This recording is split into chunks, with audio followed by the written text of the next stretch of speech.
The following podcast is based on publicly available documents and reporting. All facts presented are drawn from verified sources.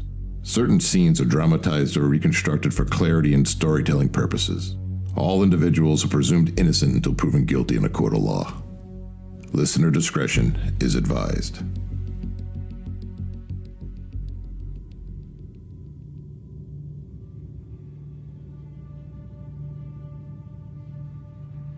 Blood and Soil, Episode 2, The Machine.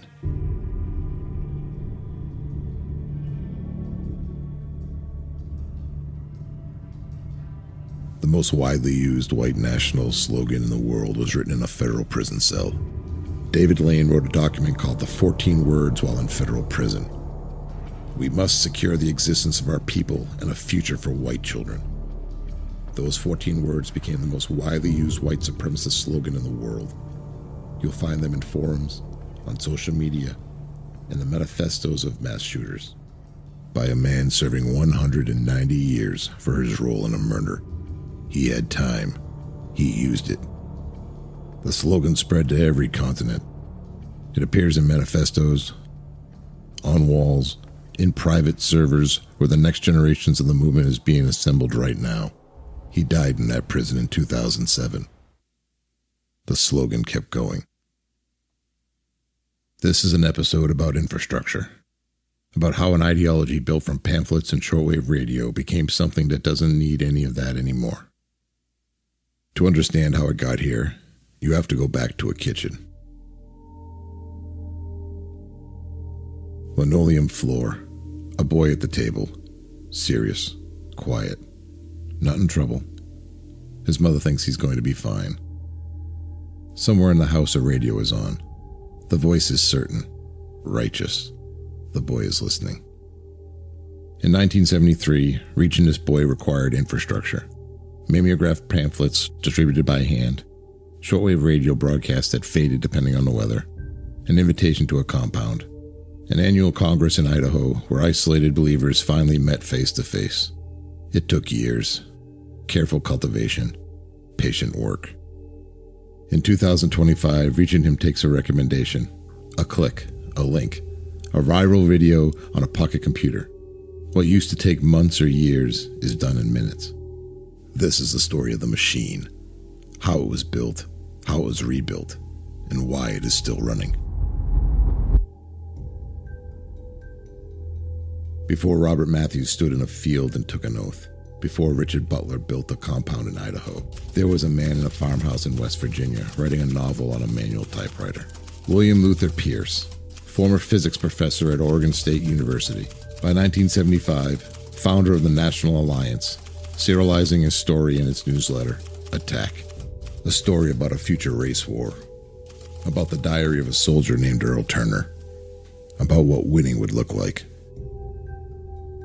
The book was published in 1978 under the pseudonym Andrew MacDonald. Pierce distributed it through the newsletter, through the mail, one reader at a time.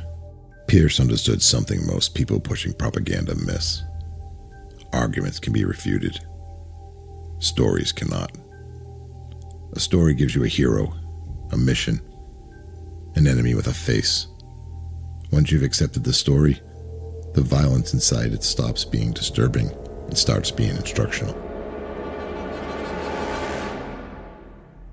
The SPLC documented Pierce's own words after Matthews and the Order had acted on that story. After the robberies, after Allen Berg, after 9 men turned a novel into an action plan, Pierce said Matthews had taken them from name-calling to bloodletting. He said it without apology. He said it as progress. By the time Pierce died in 2002, cancer, the same West Virginia farmhouse, the National Alliance was bringing in more than $1 million a year. A paid national staff, a hate music label, Resistant Records. The FBI had accumulated 5,204 pages of files on Pierce alone. Those files are public. vault.fbi.gov. I've read portions of them. The ideology was also a business. The book that inspired the murders was a revenue stream. Pierce died having never served a day in prison. having never fired a weapon himself. The men who acted on his work spent the rest of their lives in federal custody. Robert Matthews died at 31 on Whibley Island. Pierce died at 68 in a farmhouse. The architect outlives the soldier. That's not an accident. That's the design. In 1983, Aryan Nations Congress drew roughly 300 men to Hayden Lake, Idaho. From Klan factions in the South, neo-Nazi cells in the Midwest, Christian identity churches in the Pacific Northwest. In the ordinary geography of their lives, they were isolated. The ideology existed in pamphlets, newsletters, shortwave radio programs that faded in and out depending on the weather. Hayden Lake was where the isolated nodes of the network finally made physical contact. Sociologist James Aho spent years documenting the Christian identity movement for his 1990 book, This Thing of Darkness. His finding about what drew men to Hayden Lake was not what most people expected. The primary draw was not ideology. It was community. The relief of being in a room with people who use the same language. The 2019 EPFL study analyzing 72,000 YouTube channels and the migration patterns between them, published by Ribeiro and colleagues, available at arxiv.org. What they found was a gradient, not a cliff. You don't fall into extremism, you slide. Stage 1. Culture war commentary. Grievance, warmly delivered. Stage 2. Controversial topics framed as intellectual courage. The implication: you are one of the few willing to think clearly. Stage 3. Content that circulates replacement theory without naming it. Stage 4. Content that names the enemy explicitly. The MIT Technology Review analysis of 72 million YouTube comments found that more than 26% of people who engaged with Stage 3 content drifted into engaging with Stage 4 content. 1 in 4. Not because the algorithm pushed them, because the gradient worked. Because at no single point did anyone say, "Here is the line." Matthews moved through the John Birch Society, tax protest movements, and Mormon survivalism before he ever arrived at Hayden Lake. His mother told investigators she never saw it happening. Each step followed from the one before.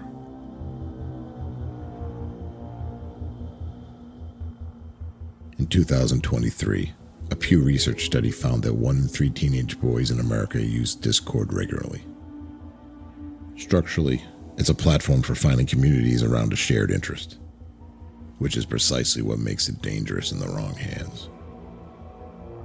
Megan Squire, Deputy Director for Data Analytics at the SPLC, has spent years documenting how extremist groups use Discord's architecture.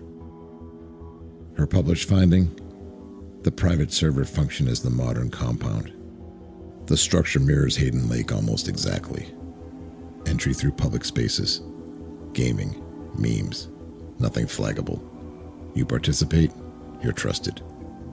Then an invitation to a private channel, where the real ideology is spoken openly, where you learn you've been selected for the inner circle. That phrase, inner circle, is doing specific psychological work. It is the same work Butler's sermons did in 1975.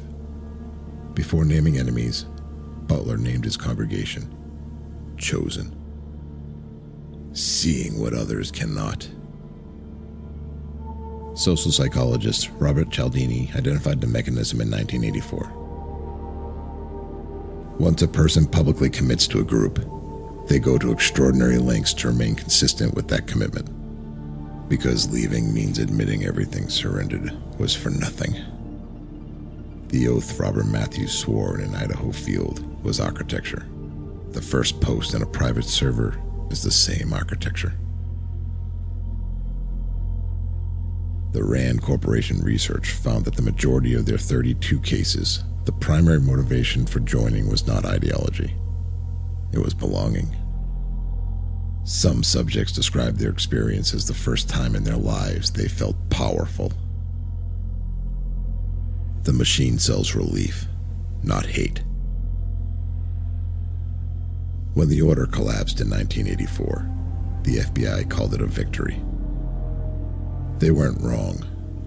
The organization was dismantled. The men were convicted. Robert Matthews was dead. What the Bureau didn't fully account for was what would happen next. The ideology didn't collapse with the organization. It separated from it. It became infrastructure. Lane wrote 14 words from prison. Pierce died in a farmhouse and left $1 million operation behind. The Turner Diary sold hundreds of thousands of copies and is still in print today. Hayden Lake closed. The digital equivalent has no address and cannot be rated. Infrastructure that survives prosecution doesn't mourn its dead. It promotes them. It turns their sentences into mythology. It turns their slogans into codes that travel invisibly through platforms built for gaming and friendship. The compound in Idaho was a prototype.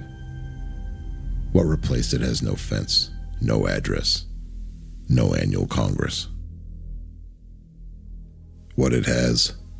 A boy at a kitchen table at 2 a.m. with a phone in his hand.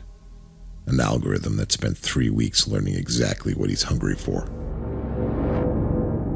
Next episode, the money. The order stole $3.6 million. Where did it go? Who received it? What did they build? And what does extremist financing look like today when the banks won't touch them and the platforms keep banning them? The answer involves shell companies, cryptocurrency, and a music label that was hiding in plain sight. The money never disappeared. It just moved. This has been File 187, Blood and Soil, Episode 2, The Machine. Written and produced by Joe McReynolds. Every case has a number. Every number has a name. Truth is louder when we listen. I'm Dan Cooley. Stay alert. Stay safe.